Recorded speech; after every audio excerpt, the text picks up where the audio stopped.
رحمان بابا وایي چې مې مینه خدای په تا باندې پیدا کړه، تر کما په هغه ورځ خپله رضا کړه.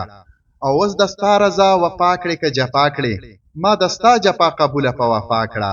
او ګل په لال او په جوهر کله څوک پیري، بې له ما چې تا خندا کړه ما جړا کړه. او بې له ما چې د ستا غم په هوس تیرم، کوم وګړی په هوس د غم سودا کړه.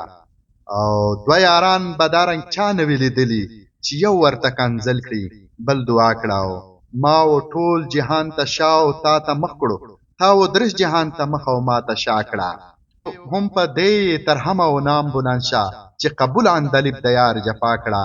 او ناشنا د بیلتانه د غمه څه زده، خدای دغه خواري په برخه د اشنا کړه. او زه رحمان چې ستا د حسن ثناخوان یم، ستا له رویه درست جهان زما ثنا کړه.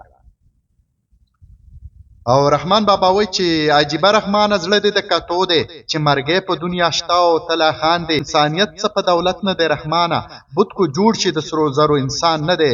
او ژوندی ځان په ځمکه خښ کړه لکه تخم، که لوی غواړي د خاورو په مقام شاو. زه رحمان اول فقیر وم بیا بادشاه شوم، زه بادشاه د فقیرانو په دعا شوم. او خپل پردی پکې معلوم شي ای رحمانه، کله کله د غمونو دوران ښه وي. او رحمان بابا وایي چې چا د ځان سره عمل قبر ته یوړو، چا د ځان سره خپل مال قبر ته یوړو. تخ او تاج د شاه جهان نه شلو پاتې، د دولت نه یې کنګال قبر ته یوړو.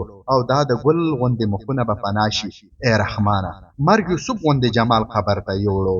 رحمان بابا وایي چې هر ژوندی چې د مرده په قبر ورشي، او رحمان بابا وایي چې هر ژوندی چې د مرده په قبر ورشي، بس دی دومره نصیحت په دې دنیا. او نه د فرض د خدای ادا کړه، نه سنت د پیغمبر، نه د مرګ په زړه یادېږي، نه خواري د محشر.